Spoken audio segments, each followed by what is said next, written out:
Finalmente estamos en la última capa de la arquitectura hexagonal. Ya hemos pasado por dominio, ya hemos pasado por aplicación y ahora nos toca revisar lo que es infraestructura. Si no has visto los videos de dominio o de aplicación, te recomiendo que vayas a verlos, ya que serán conceptos necesarios para entender lo que estaremos viendo en este video. De igual forma dejaré los videos aquí arriba en las tarjetas. Pero si ya has visto esos videos o si ya tienes conocimiento sobre dominio o aplicación, entonces podemos comenzar. En cuanto a la infraestructura, lo que mayormente vamos a estar viendo serían implementaciones de bases de datos o controladores HTTP. Esto hablando, claro, en aplicaciones web. Pero en sí viene a representar todo lo exterior que no controlamos, es decir, bases de datos, controladores, frameworks, librerías también.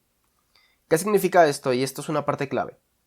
Todo lo que está aquí no puede ser usado ni acá ni acá. Es decir, si nosotros usáramos, no sé, Axios, que es un cliente HTTP muy famoso en el mundo de JavaScript, Axios no puede ser importado ni siquiera aquí en dominio ni aquí en aplicación. Solo puede ser importado hasta infraestructura.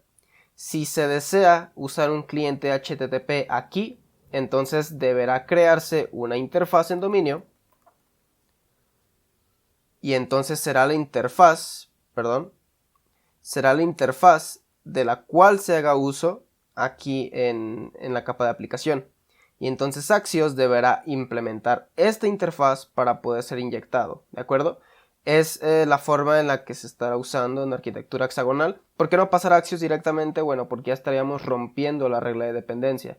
Recordemos que todo lo de afuera puede conocer a lo de adentro, pero de adentro no puede conocer a lo de afuera. Entonces, Axios pertenece a infraestructura, por tanto no puede ser conocido ni por aplicación ni por dominio. Entonces, me pareció importante remarcar este concepto porque pues se presta para muchas confusiones al momento de estar desarrollando la capa de infraestructura. Y sí, es mucho más fácil simplemente hacer uso aquí en el caso de uso, pero no es, o sea, perdería todo el sentido de la arquitectura hexagonal.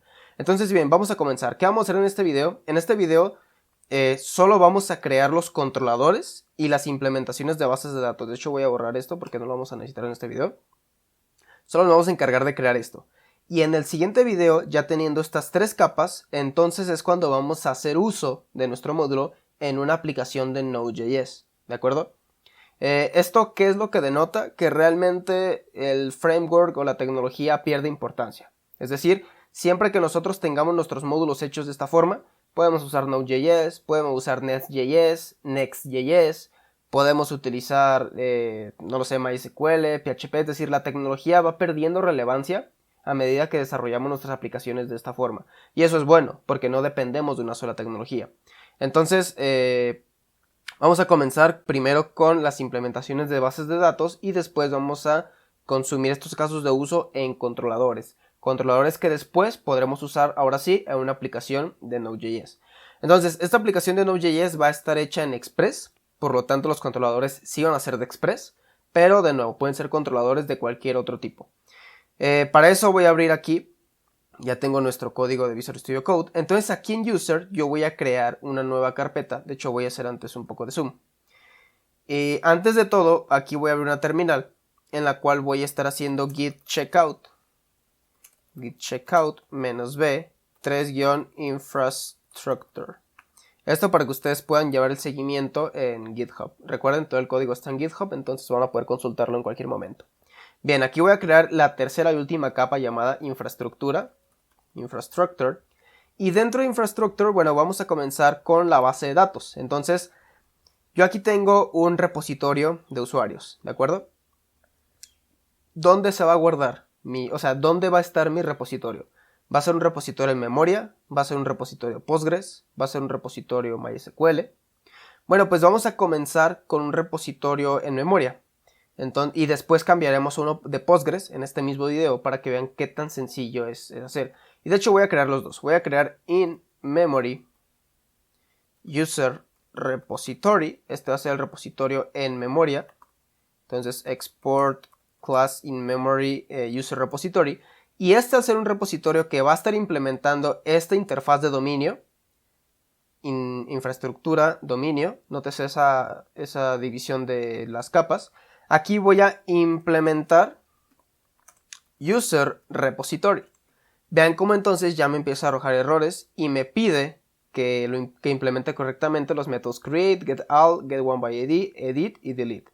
Me parece que aquí Copilot ya nos da un autocompletado bastante acertado. Aquí simplemente voy a importar user. Y bueno, aquí el ID sería user ID también.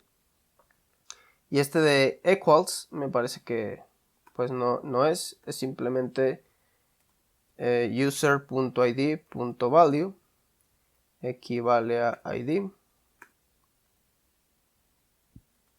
Y aquí lo mismo sería .value equivale a user ID. Y finalmente aquí, donde no equivalgan a ID. .value. Y aquí también .value.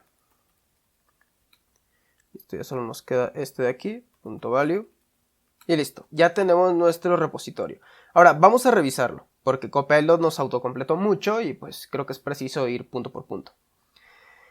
Dado que es un repositorio en memoria, es decir, al final es un repositorio, es un lugar donde se está guardando los datos, no es un MySQL, no es una base de datos, es un repositorio en memoria.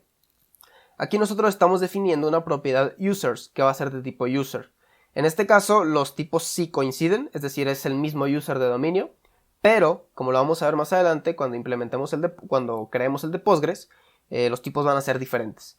Entonces aquí en create lo que tengo es lo mismo que ya habíamos definido por aquí. Voy a esperar un user de tipo user de tipo user, voy a devolver void. Y aquí dentro es la implementación concreta de memoria. En el caso de memoria, para crear basta con agregarlo al array de usuarios. Para obtener todos basta con devolver todos los usuarios. Para obtener uno por ID basta por encontrar aquel cuyo ID coincida o devolver null.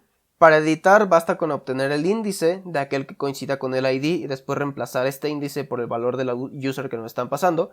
Y para eliminarlo basta con buscar el ID del usuario y es decir, filtrar aquellos que no coincidan, es decir, todos aquellos que no tengan el mismo ID y reasignar estos valores al array de users. Entonces, un repositorio bastante simple que es funcional, de hecho, obviamente no para aplicaciones ya de producción que tengan una gran demanda, pero para este ejemplo nos basta. Entonces ya tenemos el de en memoria. ¿Qué sigue? Vamos a crear el de Postgres, ¿de acuerdo? Postgres user repository.js. Y para Postgres, bueno, aquí lo que voy a hacer es que voy a crear, voy a exportar una clase que se llame Postgres user repository y lo mismo va a implementar user repository, ¿de acuerdo? Ahora, para este punto voy a necesitar de un driver para poder conectarme correctamente a Postgres, ¿de acuerdo? A una base de datos Postgres. Para ello hay un driver muy popular llamado PG, entonces voy a instalar npm i pg. Y esto, como ven, ya es una librería, es decir, también forma parte de la infraestructura. Aquí para node-modules, bueno, voy a crear un .git ignore, que simplemente ignore node-modules de momento. Y listo. Entonces, volviendo acá, yo ya tengo PG. PG, para el que no lo sepa, simplemente es un driver que nos permite, o mejor dicho, una librería que nos permite conectarnos desde Node.js a bases de datos Postgres. Entonces aquí también necesito los tipos, por tanto voy a poner -d, @types y los tipos de PG. Listo, ya tengo todo lo que necesito. Entonces aquí en Postgres User Repository, al final vamos a hacer la comparación de ambos repositorios. Cómo son tan diferentes y aún así ambos pueden funcionar en nuestra aplicación. Entonces aquí sí voy a tener un constructor. Y en el constructor, aquí arriba yo voy a tener algo llamado client, que en realidad va a ser un pool, aquí lo tengo. Un pool que viene de PG. ¿Por qué aquí sí puedo importar? Porque recordemos, sigo en infraestructura, no pasa nada. Aquí sí puedo importar desde donde yo quiera, porque es la capa más externa de mi arquitectura. Entonces bien, aquí voy a tener una propiedad llamada client, que va a ser un pool de Postgres, es decir, una piscina de conexiones, una pool de conexiones. Y aquí lo que voy a hacer es getThis.client va a ser igual a una nueva pool. Y aquí en la pool simplemente voy a poner un connection string que va a venir desde process.m.databaseURL. ¿De acuerdo? Esta información, bueno, yo la voy a poner aquí en variables de entorno, es decir, va a haber un .env al momento ya de la creación en el siguiente video de la API de Node.js. Pero de momento no nos vamos a preocupar de eso. De momento vamos a asumir que esta database sí existe. O aún mejor, vamos a pasarla por parámetro del constructor. Es decir, aquí pondríamos algo como database URL, que va a ser de tipo string, y simplemente la pasamos acá en database URL. Perfecto. Entonces ya tendríamos nuestro cliente conectado a esa base de datos por URL. Aquí también podríamos poner en lugar de la URL lo clásico que es el host, el password, el user. A mí se me hace más cómodo poner una connection string, pero pues aquí ya es decisión de cada uno.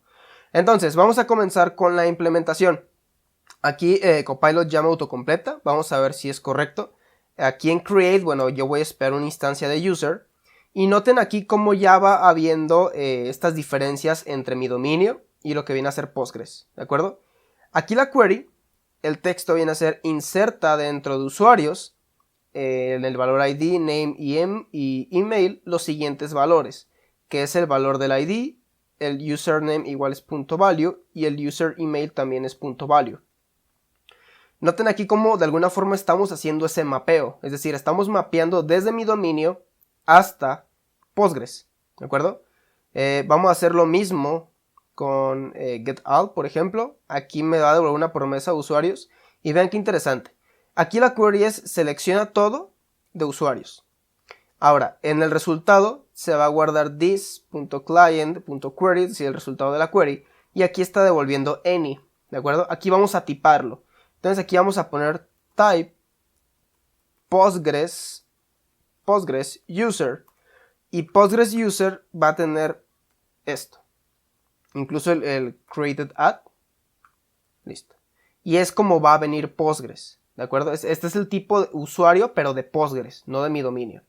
Entonces todas las consultas que haga, aquí por ejemplo getAll, yo sé que esta query me va a devolver este valor. Entonces result es un tipo de Postgres user. Ahora yo tengo que retornar los resultados, los rows, pero los rows, como vemos, son rows de este tipo, ¿de acuerdo? Tenemos que mapearlos. Entonces para mapearlos, aquí lo que hace es que generamos una nueva instancia de user, y aquí ya es cuando empezamos a instanciar esos value objects de los que hablábamos en esta parte. Entonces aquí lo que vamos a hacer es new user ID, y va a equivaler a esto, new user name, y va a tener dentro este valor, new user email va a tener dentro este valor, y finalmente new user created at, y va a tener dentro este valor. Noten cómo ya nos está quejando, porque aquí ya estamos cumpliendo, es decir, y vamos a verlo por partes. La query de Postgres es selecciona todo de usuarios. Esta query está siendo ejecutada por el cliente y va a devolver un Postgres user. Nosotros sabemos que este es el tipo porque pues nosotros hacemos la base de datos, nosotros vamos a tener así nuestra base de datos. Entonces, este tipo de Postgres user, que al final viene dentro de result de los rows, tenemos que mapearlo. Y por cada uno vamos a estar devolviendo, en lugar del Postgres user, vamos a estar devolviendo un nuevo usuario de nuestro dominio con sus respectivos value objects. ¿Qué pasa? Que si el ID de Postgres no cumple con los requerimientos de user ID, es decir, si es menor a 5 o algo por el estilo, aquí va a lanzar error. Si el nombre de Postgres no cumple con los requerimientos de name, va a lanzar error. Si el email de Postgres no cumple con los requerimientos de nuestro email de dominio, va a lanzar error. Y así con todos los value objects. Entonces, noten cómo también la protección o la validación no solo la tenemos en los métodos donde nos pasan información, sino también donde otros agentes de nuestra aplicación usan esa información. Vamos a continuar ahora con getOneById. Me parece que aquí nos da un resultado bastante acertado. Aquí la query es selecciona todo de usuarios donde la ID sea igual a esto. Aquí estamos accediendo a la id.value, que es user_id. Estamos obteniendo el resultado. Ahora, si el resultado no tiene ninguna row, significa que no encontró resultado, retornamos null. Ahora, caso contrario, aquí en el row obtenemos el primero y retornamos una instancia de user. Noten qué sencillo se vuelve el hacer o sea, qué sencillo de leer el código se vuelve y qué bien segmentado está.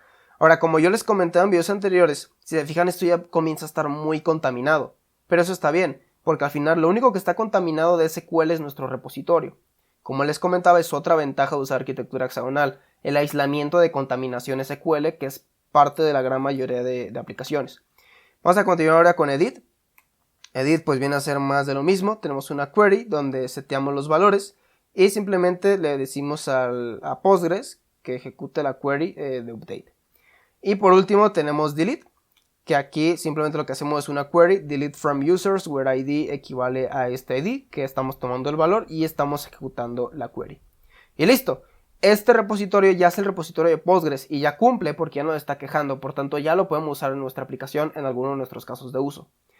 Noten cómo hay bastantes diferencias entre los dos repositorios, pero al final a nuestra aplicación le da lo mismo, porque mientras todos cumplan con el contrato, todos son excelentes candidatos para ser usados en nuestra aplicación. Entonces aquí vemos también cómo la tecnología pierde relevancia, es decir, no importa si yo uso un repositorio en memoria o si uso un repositorio Postgres, a mi aplicación le da igual, va a estar funcionando de la misma manera. Lo único que va a afectar pues obviamente va a ser o en rendimiento o en capacidad de almacenamiento de información o ciertos detalles de implementación, pero más allá de eso la aplicación va a seguir funcionando como debería. Entonces, perfecto. Ya cubrimos esta parte de las bases de datos. Ahorita vamos a ver cómo ya las usamos en los casos de uso. Vamos a continuar con los controladores, ¿de acuerdo? Entonces voy a ir aquí en infraestructura y como yo les decía que vamos a usar Express, aquí voy a crear Express User Controller.ts. Para esto, pues bueno, voy a necesitar instalar Express, entonces npm Express. Y también voy a requerir de los tipos de Express, por tanto, -d @types Express. Perfecto. Entonces, aquí el Express User Controller lo que voy a hacer es exportar una constante. Bueno, voy a exportar una clase que se llame Express User Controller. Y Express User Controller es la persona, o no tanto la persona, sino el agente de nuestra aplicación que va a estar haciendo uso de todos los casos de uso que definimos anteriormente. Entonces, vamos a comenzar con el más popular, getAll. Aquí Express User Controller va a tener un método llamado getAll que va a tener una request que va a ser de tipo request de Express y va a tener una response que va a ser de tipo response de Express. Entonces, esto lo que va a hacer es que primero necesita acceder a el caso de uso de getAll. Y como es una clase, pues nosotros podríamos poner aquí useCase y luego poner un new user getAll y luego inyectar el repositorio. Pero esto se vuelve problemático, porque si entonces en algún momento necesitamos cambiar este caso de uso o cambiar qué base de datos está usando o qué repositorio, se vuelve muy complejo ir a un archivo en específico. Entonces lo mejor es centralizar estos casos de uso, ¿de acuerdo? Centralizar estos de aquí. ¿Cómo los centralizamos? Hay varias técnicas.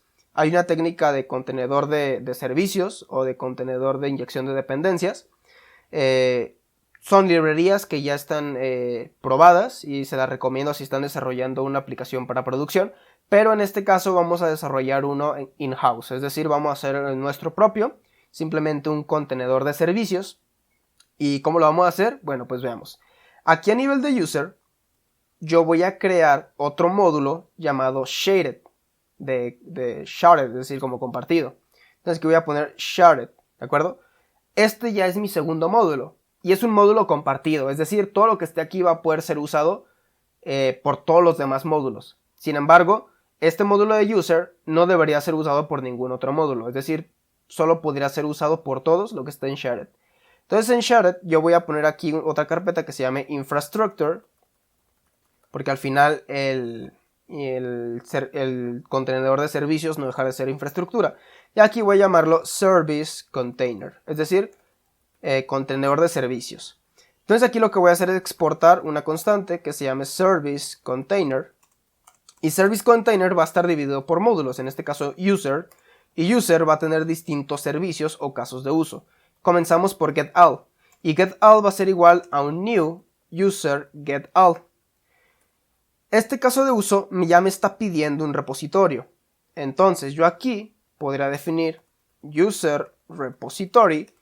User repository tengo dos opciones. Tomar el repositorio de memoria o tomar el repositorio de Postgres. En este caso voy a tomar el de memoria.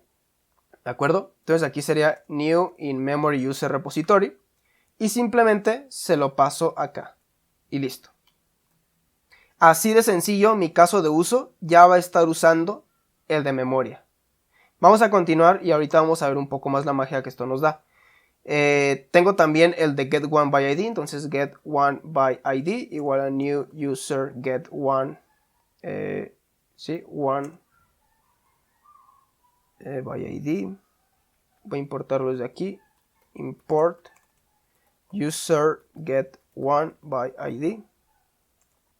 Y esto va a ser from, aquí lo tengo, by ID. Y esto igual pide un user repository. Continúo con el de create. Va a ser un new user create. Voy a abrir el archivo para que me lo reconozca. Ahí está. User create y también un user repository. Seguimos con el de edit. New user edit. También lo voy a abrir aquí para que lo reconozca. También le pasamos el user repository. Y finalmente delete va a ser igual a new user. Aquí está el de delete. Y listo, user repository. Entonces, ¿qué estamos viendo aquí? Bueno, aquí lo que estamos viendo es que tenemos un contenedor de servicios, es decir, global. Ahorita solo tenemos un módulo usuarios, pero si llegamos a tener un módulo customers, también tendría sus casos de uso, ¿de acuerdo? Esto ustedes ya lo pueden hacer tan atómico como ustedes quieran. Y de nuevo, esta es una implementación bastante sencilla. Ya hay librerías que se encargan de hacer este trabajo y lo hacen de mucha mejor forma. Pero pues aquí es un ejemplo sencillo. Entonces, este servidor, este contenedor de servicios tiene un módulo user. User tiene distintos casos de uso. Cada uno de acuerdo a lo que desarrollamos en la capa de aplicación.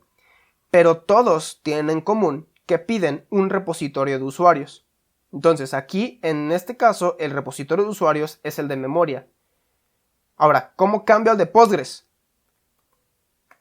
Así de sencillo, cambio al de Postgres. Y ahora mis casos de uso van a estar haciendo uso del de Postgres. Ahora el de Postgres me pide la URL. Entonces aquí yo tendría que poner la URL. Pero listo. O sea, con esto y así de rápido, yo ya cambié de base de datos. Es decir, cambié de tener mi base de datos en memoria a tenerla en Postgres. ¿Ven qué sencillo es? O sea, casi que es absurdo lo sencillo que vuelve las cosas la arquitectura hexagonal cuando se trata de cambiar de tecnologías que se están usando. Entonces aquí en este caso es tan sencillo como hacer esto y listo. Yo ya estoy usando Postgres por detrás. ¿De acuerdo? En este momento nos vamos a quedar con el de memoria. Ya después sí vamos a usar el de Postgres, ya que tengamos configurada una base de datos. Pero de momento solo quería que vieran lo simple que es el hacer el switch. De, ¿sabes qué? Ya no quiero usar Postgres, ahora quiero usar MySQL.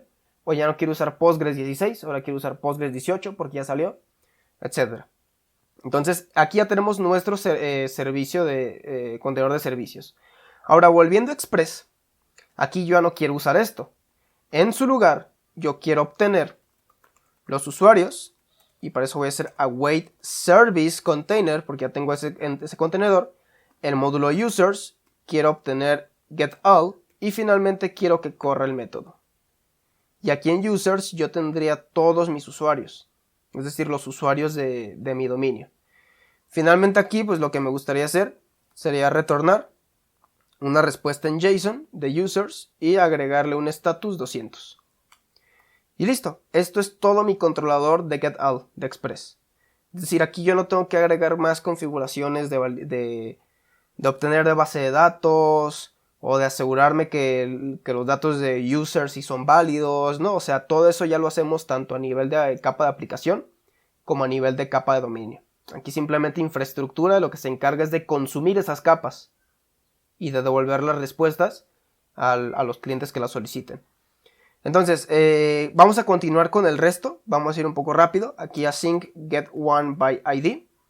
Aquí pues también voy a tener una request una request y una response. Vamos a ver si Copilot nos ayuda. Listo, aquí lo tenemos.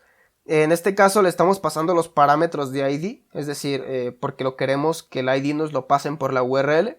Entonces aquí service container user get one by ID, que corre el método y el método nos pide el ID justamente en string. Ya él lo va a convertir, si nos fijamos, ya él lo convierte a un user ID. Ya aquí correrá la validación. Pero aquí de momento pues solo nos pide el string, entonces se lo pasamos. Ahora, aquí corre una validación y esta es validación de dominio. Pero ¿cómo sabemos nosotros que este ID no está vacío? Este es otro punto muy importante y es que hay dos tipos de validaciones. Las validaciones de dominio y las validaciones de infraestructura. Idealmente deberíamos de tener de las dos. Es decir, tendríamos que tener las validaciones de este lado de nuestro dominio y las validaciones del lado de la infraestructura, porque ambas cumplen con dos tareas diferentes. Es decir, la de dominio lo que busca es asegurar que durante todo el flujo de una petición o todo el flujo de nuestra aplicación, los datos se mantengan como nosotros queremos que se mantengan. Sin embargo, las validaciones de infraestructura lo que buscan es que los clientes que nos estén consumiendo nos estén dando los datos que realmente necesitamos y que no haya por ahí datos que no queremos. Entonces es importante que tengamos estas dos validaciones. Es decir, las validaciones de acá no nos exentan de no tener validaciones de los campos que nos mandan por peticiones HTTP.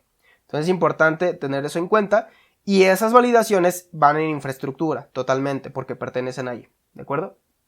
Entonces bien, en este caso no lo voy a validar, porque no es el foco de este curso. Sin embargo, que sepan que sí es importante que validemos la entrada también que los clientes nos dan. Entonces aquí en este caso, si no hay usuario, vamos a devolver un status. Pero recordemos que aquí el método, si no hay usuario, nos lanza un error. Entonces esto ya lo podemos comenzar a mapear. Podemos hacer esto. Y esto va a estar bien porque user, si sale bien, siempre va a tener un user. Si no sale bien, va a lanzar un error. Pero ese error lo podemos capturar aquí. Y este error es entonces, cuando ya les comentaba en el video anterior, el mapeo de los errores de dominio. Aquí nosotros queremos retornar 404 cuando este error se lance.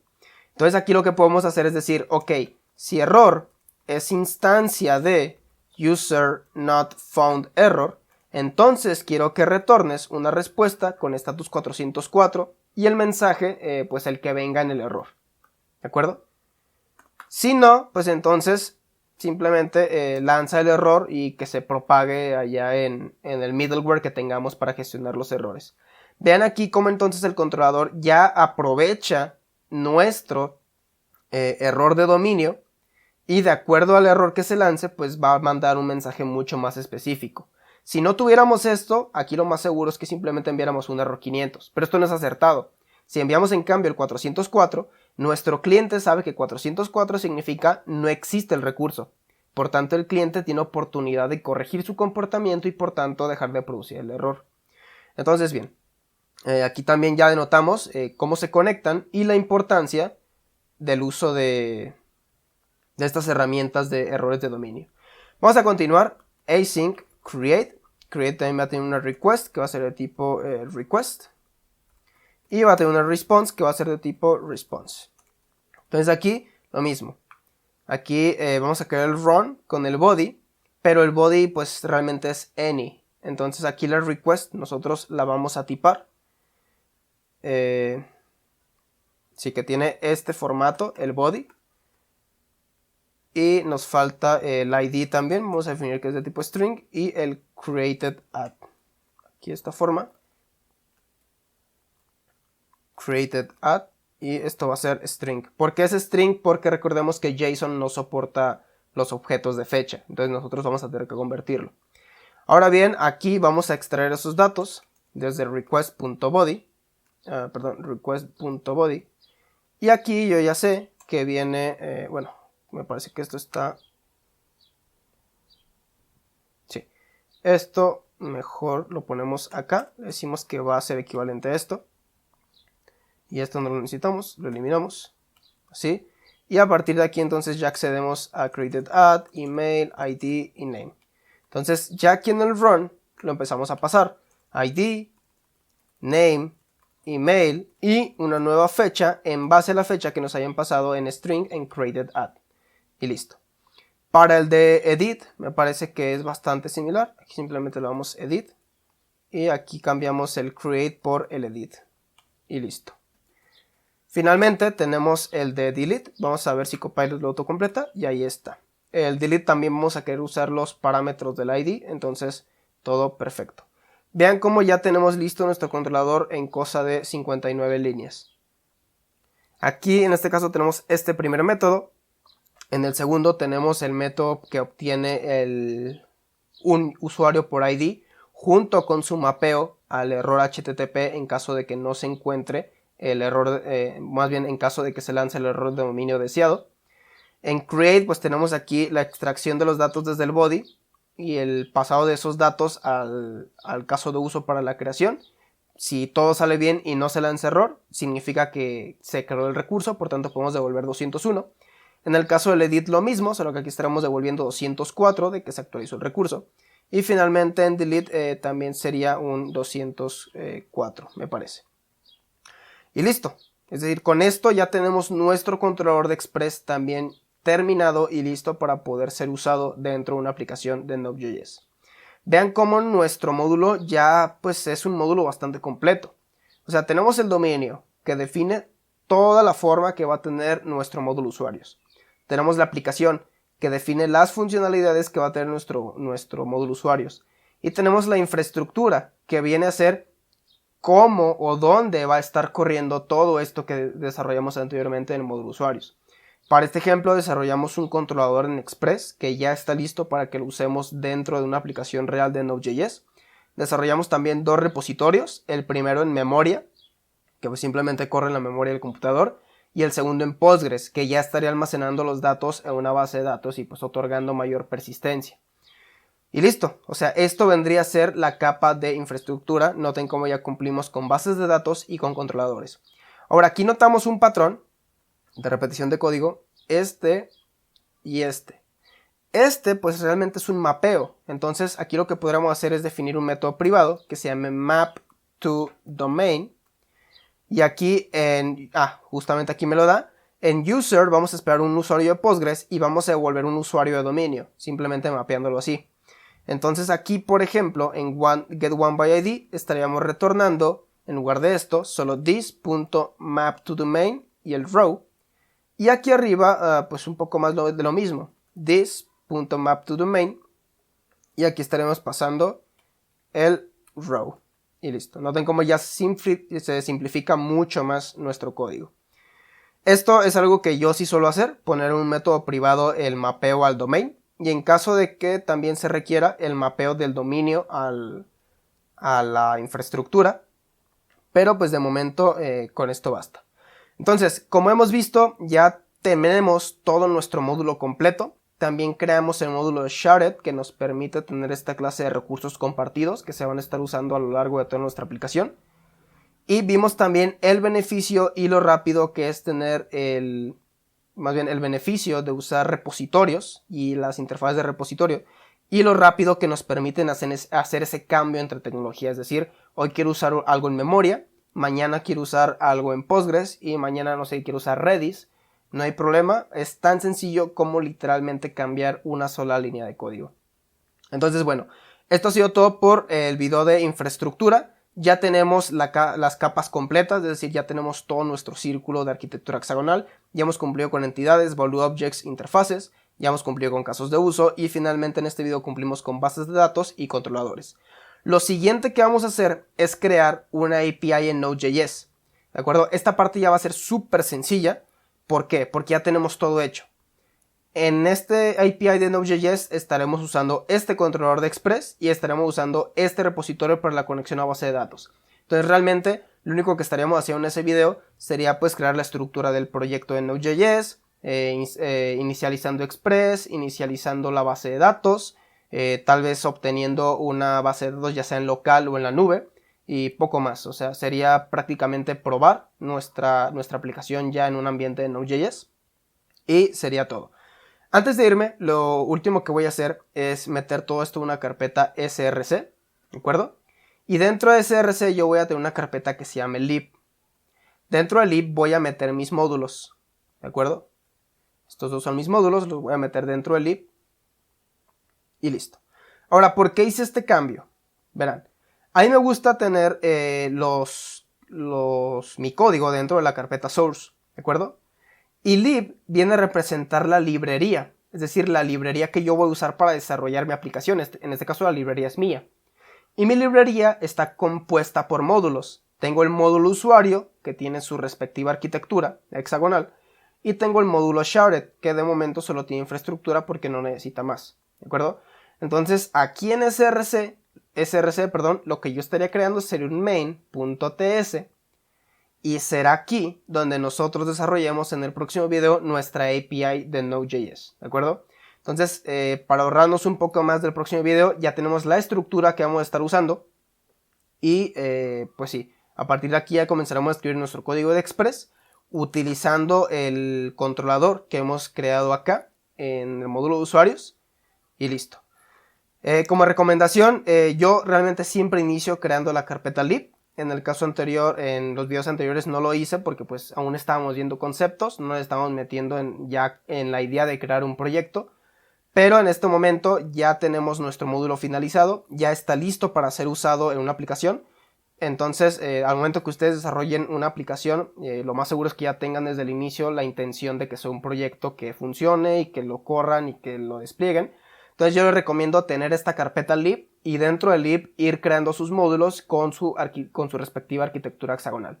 Entonces, bueno, no me alargo más en este video, lo vamos a dejar por aquí. En el siguiente video ya vamos a estar creando en este main vamos a estar consumiendo todo lo que hemos creado en el módulo de usuarios. Y nada más. Si tienen alguna duda respecto a este video o los anteriores, háganmelo saber en los comentarios y nos vemos en el siguiente video donde estaremos consumiendo todos estos recursos en una API de Node.js con Express.